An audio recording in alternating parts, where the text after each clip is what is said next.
Media.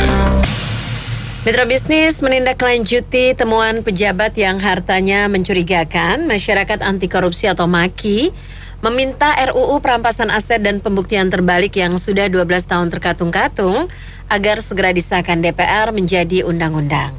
Koordinator MAKI Boyamin Saiman menyatakan RUU tersebut adalah paket pemberantasan korupsi.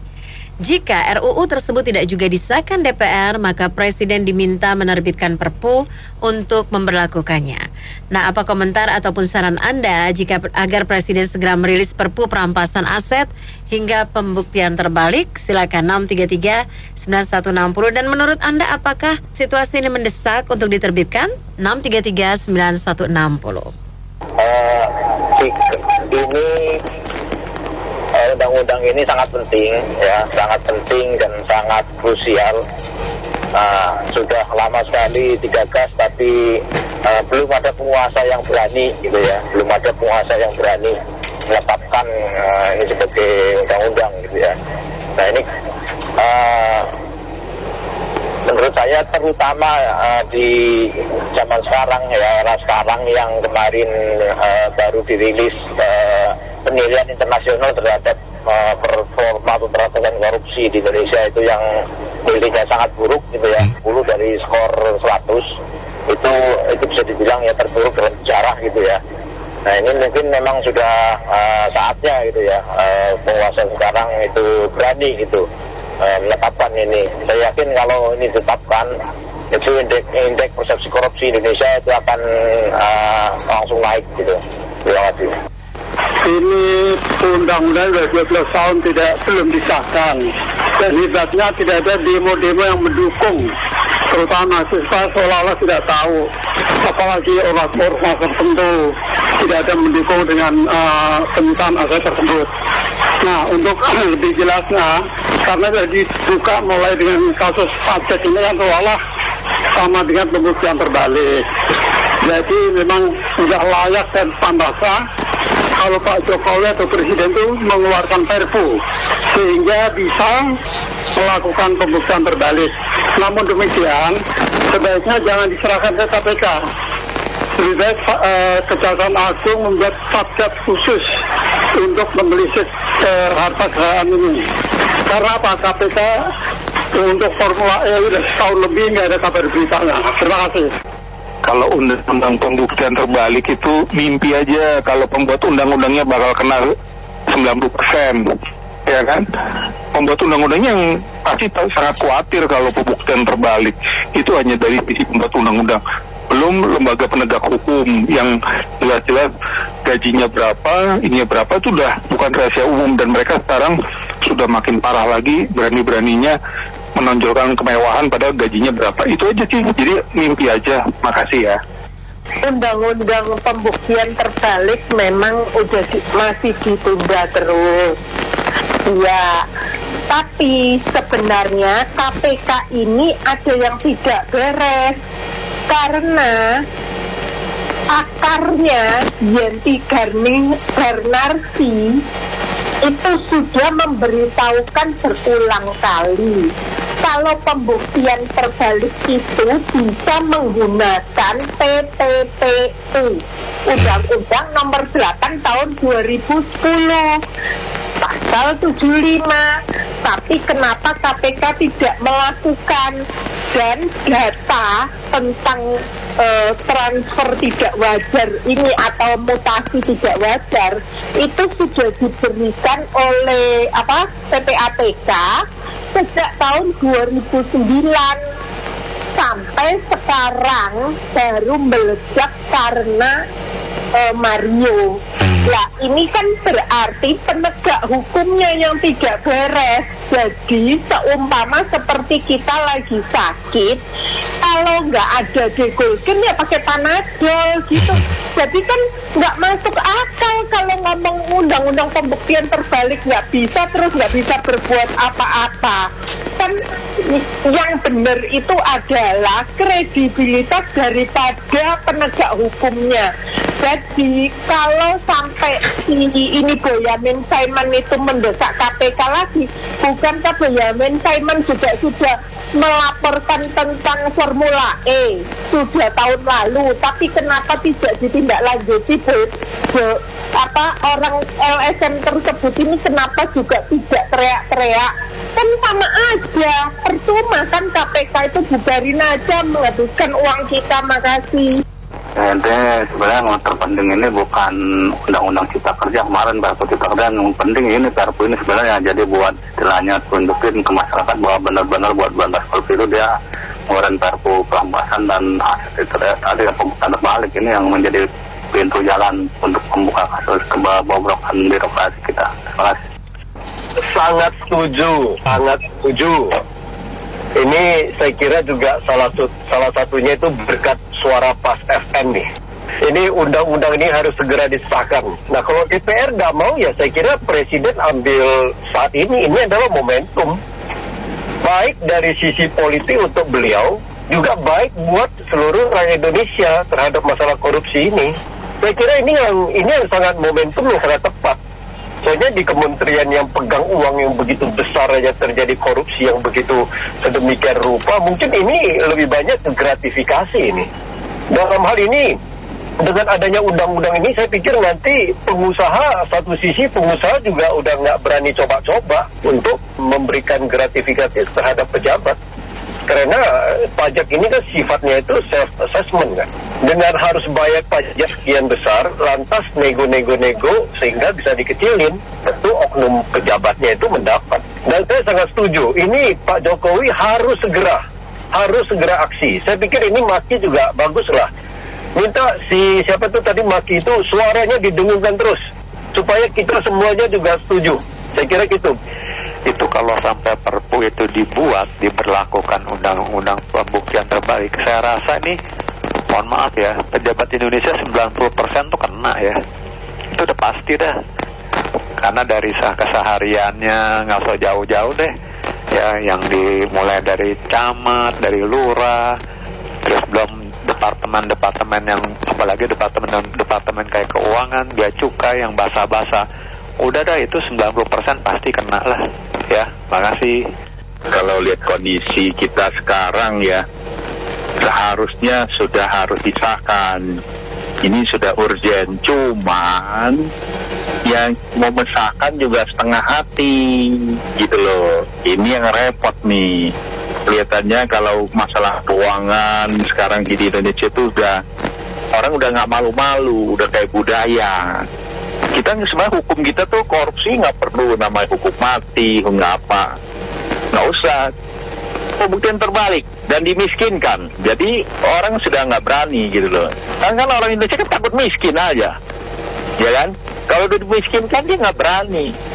Ya, kalau sekarang kan pakai kalkulator, ngomong bahasa di warung kopi kan gua hajar 150M, hitung-hitung istri bini anak masih ini keluar nanti 3 tahun, 2 tahun, 10 tahun atau 4 tahun. Kan begitu. Ya menurut saya wajar lah, Indonesia dulu dijajah 3,5 abad ya. Bukan hanya karena dari luar, digerogoti dari bangsa sendiri gitu loh. Jadi mungkin menurun wataknya gitu, jadi sampai sekarang ya bangsa sendiri yang makan duit bangsa sendiri gitu. Oke, makasih. Ya, sangat setuju sekali perampasan harta dan pembuktian terbalik. Wah, kalau ini bisa dilakukan untuk IKN nggak perlu tuh dana lagi 450 triliun, bisa lebih itu. Jadi tolong deh, kalau memang presiden kita punya nyali, terbitkan segera perpunya. Jangan dengerin anggota DPR pada maling semua kebanyakan itu, ya. Kalau saya jadi Pak Jokowi, saya pasti akan bikin Perpu undang-undang perampasan aset sama pembuktian terbalik, pasti akan saya bikin tanda tangan. Tidak akan takut sama anggota DPR atau siapapun. Karena saya diajarkan sama kakek saya tuh harus berani bela kebenaran dan keadilan. Fidel Castro aja gak takut kok sama USA walaupun ditekan habis-habisan. Jadi gini, kalau Pak Jokowi memang mau namanya bagus dan juga mau Indonesia jadi maju, itu harus berani nggak bakal ada yang bisa jatuhin Pak Jokowi, karena di belakang Pak Jokowi itu rakyat Indonesia mendukung. Kalau saya usulnya sih Pak Jokowi tekan aja tuh Perpu itu, kalau nggak bakal selesai masa ini. Dan kalau boleh satu lagi betul ya, sampai tingkat kepala desa juga dicek duitnya dari mana. Itu aja, makasih. Tentu undang-undang perampasan aset atas tindak pidana korupsi ini sangat mendesak, bahkan lebih mendesak daripada undang-undang Omnibus Law yang sedang dalam sengketa, tapi karena dikatakan ada urgensi, Presiden mengeluarkan Perpu gitu ya. Nah, kenapa sangat mendesak? Ada dua hal. Yang pertama adalah kalau kita lihat sekarang itu indikasi 3 triliun transaksi di Kementerian Keuangan dan adanya kasus oknum ya, Rafael Alun Trisambodo, ini kan bisa saja merupakan tip of the iceberg, hanya titik kecil dari tindak pidana pencucian uang atau tindak pidana money laundering yang mungkin juga terjadi di berbagai instansi pemerintahan. Itu sangat mendesak. Yang kedua, tetap kalau kita mengacu pada apa yang disampaikan Pak Mahfud 300 triliun, itu kan sama dengan 3 kali angka subsidi BBM 1 tahun. Sewaktu menghilangkan subsidi 120 triliun saja, Bu Sri Mulyani bilang berapa banyak sekolah yang bisa dibangun di perbatasan, rumah sakit dan seterusnya dengan membenturkan kaya versus miskin. Nah, apalagi 300 triliun di depan matanya sendiri di Kemenkeu, itu bisa bangun berapa banyak rumah sakit, berapa banyak sekolah dasar, dan berapa banyak 3 tahun ke depan kita solar dan pertalite bisa cuma harganya setengah dari sekarang. Oleh karena itu sangat-sangat mendesak supaya Pak Presiden dalam hal ini secepatnya mengeluarkan Perpu jika memang DPR masih menggunakan banyak filsafat filosofi hukum, jadi bisa dikeluarkan supaya bisa dirampas dulu hartanya untuk dikembalikan ke kas negara. Dari sisi masyarakat tentunya ini sudah sangat mendesak ya, malah jauh-jauh sebelumnya harus sudah ada. Cuma kan tergantung konstelasi politik di DPR. Ini kan undang-undang yang akan menghantam mereka sendiri, mengkorek-korek penguasa. Mereka kan salah satu penguasa gitu loh. Kalau ngelihat ya pasti begitu. Cuma kan masalahnya terbitin Perpu juga masih bisa digagalkan, nanti loloskah di DPR gitu loh ya, walaupun bisa diterapin dulu ya, dijalanin, tapi nanti tetap kan harus lolos di DPR juga, bisa dibatalin maksud saya. Jadi sangat tergantung. Jadi rakyat bisa melihat ini siapa yang nggak mau korupsi. Ini kan sebenarnya menjelaskan perpolitikan kita gitu loh. Jadi yang pelihara korupsi itu siapa? Begitu. Eksekutifnya mau, legislatifnya ya ngulur-ngulur supaya ya jangan kena saya dah. Kalau bisa orang lain nggak apa-apa gitu loh. Jadi itulah kenyataan ya, harus bersabar. Makasih. Suara rakyat itu adalah suara Tuhan. Jadi kalau sebagai rakyat kecil yang juga bayar pajak dengan baik, juga untuk membangun pembangunan, maka korupsi seperti itu, baik adalah pejabat maupun swasta yang menipu rakyat, itu undang-undang perampasan dan undang-undang untuk men-traceback hasil kekayaan yang mereka himpun, itu sudah sangat-sangat genting, sangat-sangat mendesak. Itu sudah masuk ke, kalau 4 kategori pekerjaan itu important dan urgent dan important, sudah yang paling mendesak itu. Jadi negara mau naik tingkat lagi menuju Indonesia maju yang adil dan makmur, itu undang-undangnya sejak jauh-jauh hari sudah harus disahkan dan ditetapkan. Hanya saja kalau bisa lewat prosedur normal yang lebih bagus, tapi kalau tidak bisa lewat prosedur normal, ya maka sebagai pimpinan negara itu wajib untuk menetapkannya agar tidak ada tikus-tikus, tidak ada lagi bocor-bocor yang terlalu besar yang hitungannya sekarang itu sudah triliunan, ratusan triliun, itu bisa dirampas kembali untuk pembangunan, baru bisa naik kelas. Oleh karena itu kami sebagai rakyat tentu saja sangat mengharapkan ya DPR yang terhormat maupun Pak Presiden juga segera untuk mengesahkannya. Iya, kalau menurut saya sih, itu kan Pak Mahmud sudah sampaikan ya 300 triliun. Mestinya eselon 1 itu di Depju itu harus dilakukan audit aset dan juga akun investigasi ya. Karena kita aja sebagai pembayar pajak, itu kalau ada kesalahan aja itu habis kita dikorek-korek, dicari-cari hal-hal yang mungkin nggak masuk akal gitu. Jadi supaya ada keseimbangan, sekarang saatnya lah ya mereka itu harus diaudit dan juga akun investigasi, paling enggak eselon 1-nya. Mungkin itu saja pendapat dari saya. Ya harus perpu aja, terlalu lama. Perpu segera dikeluarkan. Memang mendesak ini, karena rakyat banyak ini setiap tahun bayar pajak jumlahnya triliunan. Ini yang menjadi masalah. Kalau perpu tidak cepat dikeluarkan, lama-lama, ini yang kasihan rakyat lain. Karena apa? Yang bayar pajak ini semua dikejar terus. Kalau kurang pun dikejar. Sedangkan pegawai pajak sendiri bayarnya sedikit. Ternyata hartanya sampai ratusan miliar, bahkan triliunan. Ini mau gimana ini? Jadi negara mau dibawa kemana? Jadi lebih baik perpu segera dikeluarkan supaya pembuktian terbalik bisa dilakukan. Itu pun yang sekian dan terima kasih. Nggak disahkan dan ditunda-tunda, kita lihat udah sekian banyak pejabat-pejabat kita yang kena OTT, yang ditangkap KPK. Ya artinya nggak ada niatan yang baik buat membenahi korupsi di negara ini ya. Artinya seperti yang dibilang Ahok ya, kalau pejabat nggak berani pembuktian harta terbalik itu ya lebih baik jangan jadi pejabat. Harusnya mulai dari eselon 4 terus sampai eselon 1 sampai tingkat menteri itu harusnya sudah harus berani membuktikan hartanya benar nggak, pajak yang dia bayar benar nggak, pendapatannya betul nggak. Nah kalau enggak ya berarti kita sudah tahu lah korupsi itu ya. Jadi itu aja.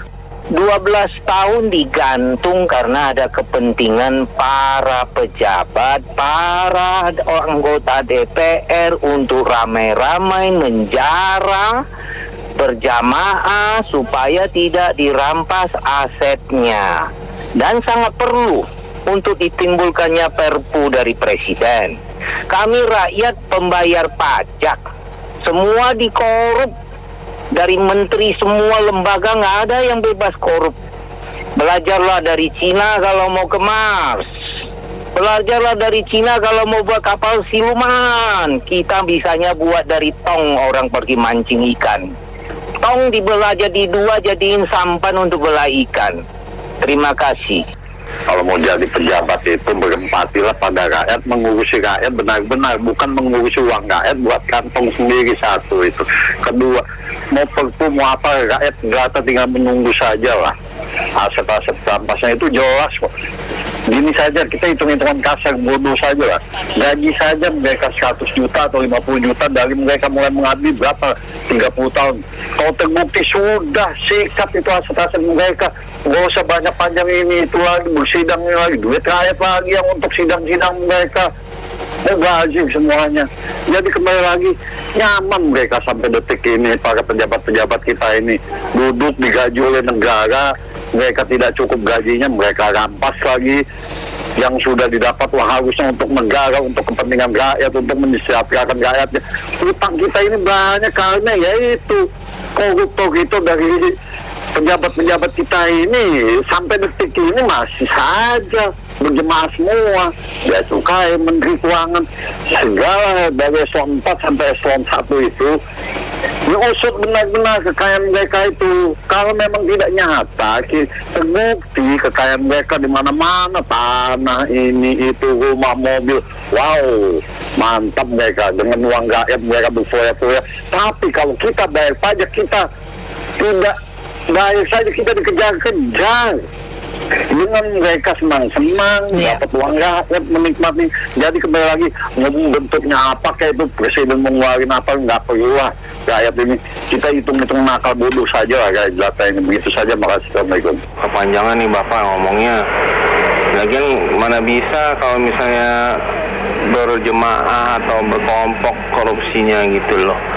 Nah itu kan ada kasus baru lagi yang di Jawa Timur tuh ya, kayak Indra Kents. Ini mulai muncul dan saya rasa nggak bakal ada habisnya deh kalau misalnya sekarang orang yang kejahatan biasa sama koruptor hukumannya sama gitu, nggak mungkin bisa beres. Oke, Saya pikir memang kepala negara itu harus tegas. Saya dengar negara Tiongkok juga begitu. Jadi sudah disampaikan bahwa kalau ingin menjadi pejabat, ya jangan berharap kaya. Kalau ingin kaya, bisnis pergi berusaha saja, tidak usah menjadi pejabat. Itu statement dari presidennya itu yang sangat terkenal. Yang kedua, no toleransi. Jadi semua pejabat itu tidak ada toleransinya. Jadi menurut saya undang-undang perampasan sama flashback untuk mengetahui sumber kekayaan hartanya itu beserta keluarga-keluarga kroni-kroninya itu harus segera disahkan. Kalau perlu ya mahasiswa termasuk juga buruh, kalau misalnya seluruh rakyat Indonesia itu memberikan semacam usulan atau semacam hak kepada pemimpin negara untuk segera mengesahkan undang-undang perampasan dan undang-undang untuk pemiskinan kepada koruptor-koruptor. Dan ini bukan hanya pejabat saja, namun juga kepada pihak swasta yang menipu uang rakyat. Demikian, terima kasih. Terima kasih. Kita cukupkan sampai di sini. Opini komentar Anda kami tampung dalam Businessman Opinion. Saya Mary Agustin.